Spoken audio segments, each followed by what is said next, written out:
Hi guys, welcome to Tech from Zero, where I share my journey learning tech in public. In today's video, we are continuing our AWS Foundation series, and this time we are learning one of the most important security tools in AWS, IAM.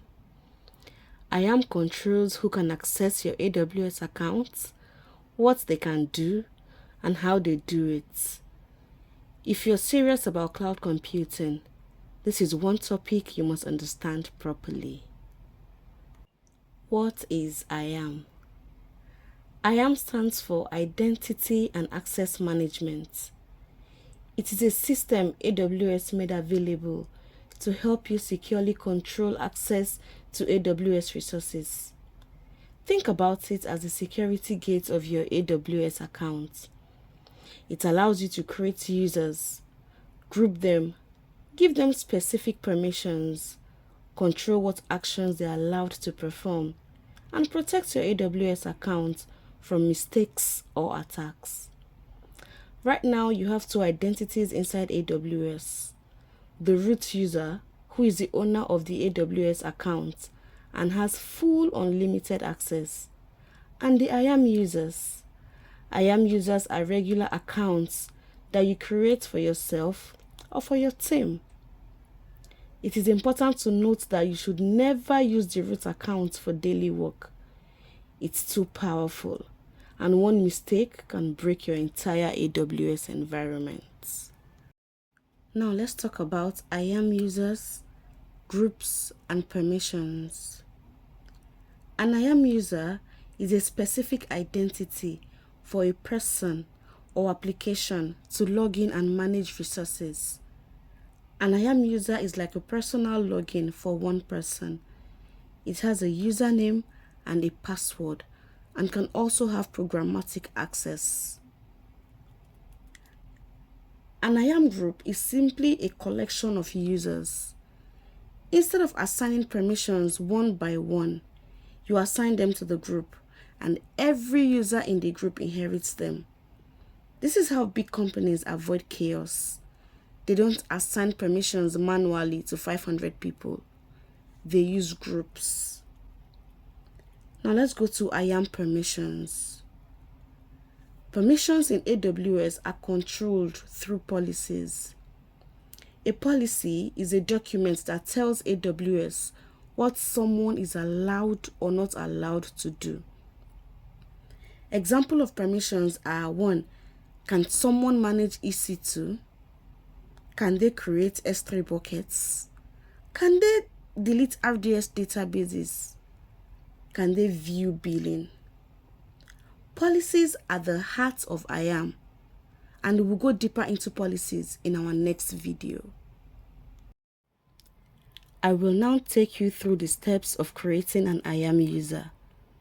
But before we create our IAM user, let me quickly touch on account alias. If you go on your IAM dashboard, you can just search IAM on the search bar and then click on it. To the right of your screen, you will see your account ID. It is usually in numbers and can be quite difficult to remember. Given that you will need it to sign in as an IAM user, we need to change it to something easier to remember. You can change it to any name you prefer. Say your company name. The process of changing your account ID is what is referred to as creating an account alias. Now let's quickly create yours. So click on Create Alias. Under Preferred Alias, input your new name. Then click on Create Alias. That's it. You can now use this alias that is easy to remember when signing in as an IAM user. Now let's create our very first IAM user step by step. Step 1. Go to your IAM dashboard. Next, click on Users and then click on Create User. Step 2. You enter user details. Since this is your practice account, you can give the user any name of your choice. Step 3.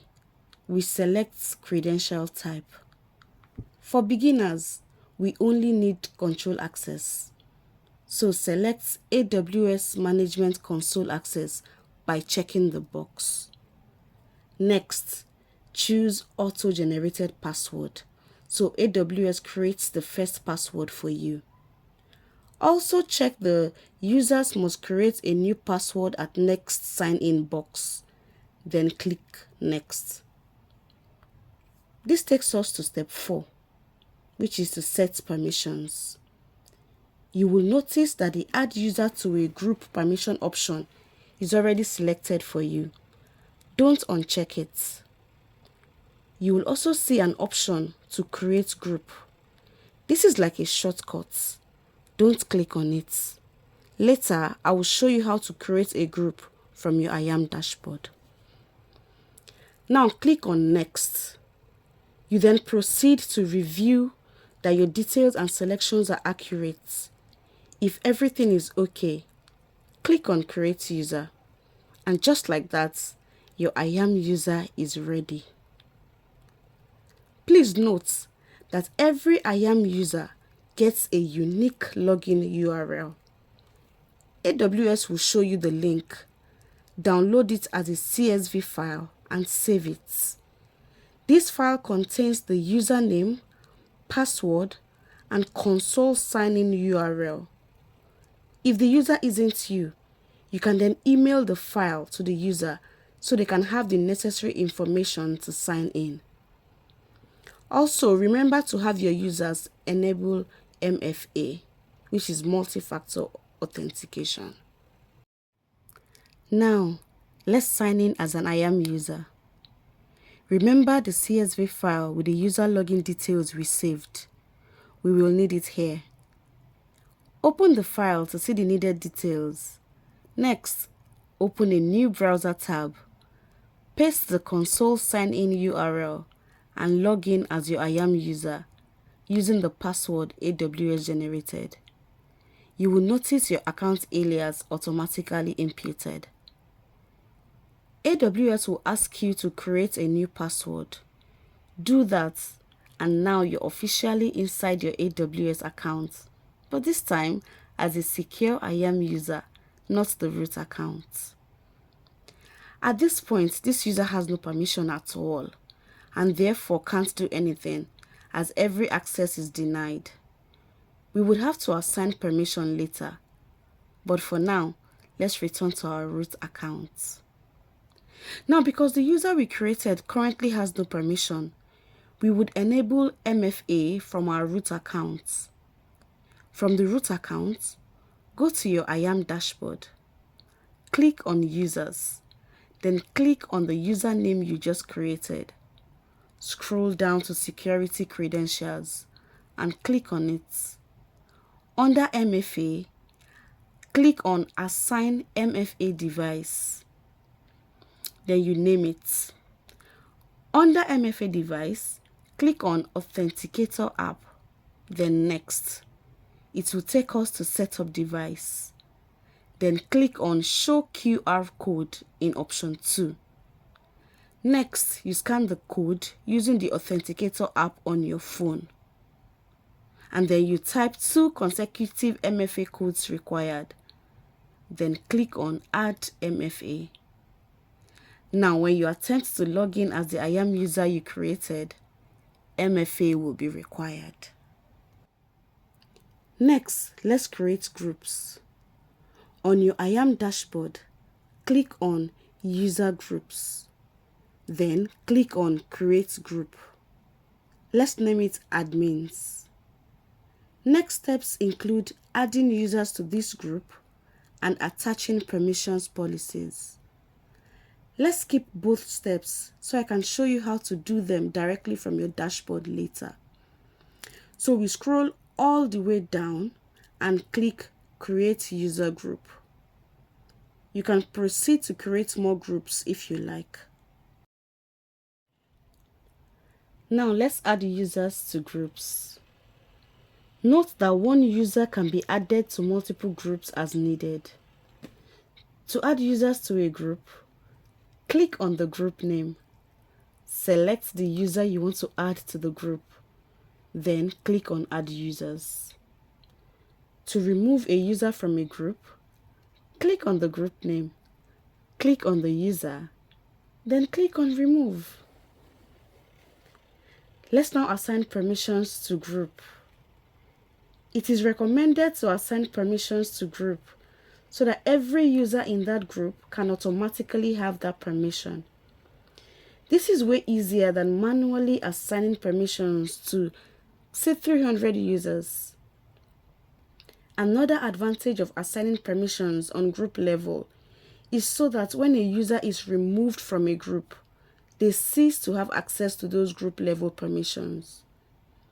Now, to do this, click on the group, then click on Permissions. Next, click on Add Permissions, then click on Attach Policies. You will see a list of policies. Because our group name is admin, let's give administrator access. So we scroll down, click on Administrator Access, and then click on Attach Policies. Never give administrator access in a real company environment unless necessary, as it provides full access to AWS services and resources. For now, it's okay, because we are just learning. We have now created your IAM user, added them to a group, and assigned permissions. IAM is the foundation of AWS security. It protects your accounts, controls who can access what, and prevents expensive mistakes. Every cloud engineer must master IAM because everything you build in AWS depends on getting access control right. If you found this helpful, then stick around as we will be doing a deep dive into IAM policies in the next video. That's where the real power of IAM begins. Thanks for learning with me. This is Tech from Zero.